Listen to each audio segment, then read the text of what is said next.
He kanohi Māori hou kua whakamanahia ki runga I te kaunihera ārohe o Tūranganui a Kiwa. Ko tāna mahi nui I naia nei, he kōkiri I ngā take a te hunga I Pōti ki aia. Ko Patrick Tangaire o Ngāti Porou te māngai hou mo te rohe o Matakawa, he pukenga ona I roto I te ao mātauranga. Ko ia te tūmoaki o te kura kaupapa Māori o tāpere nui a whātonga I rangi tukia. Hei tāna kua tike I te hunga Pōti ki aia, te kōrero, me kakama ia ki te kōkiri ki te kaunihera I te take mo te whakatikatika I ngā huarahi. Engari e mōhio pūana hoki aia, ara atu anō, e tahi atu take nui. Whakaaro ki te haka kiringotu.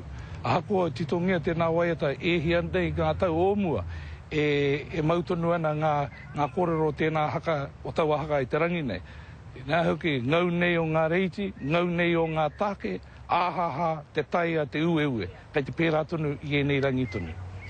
Heoi koe ne hoki te wā tua whā, kua tū a Meng Foon, hei kahika o Tūranganui a Kiwa.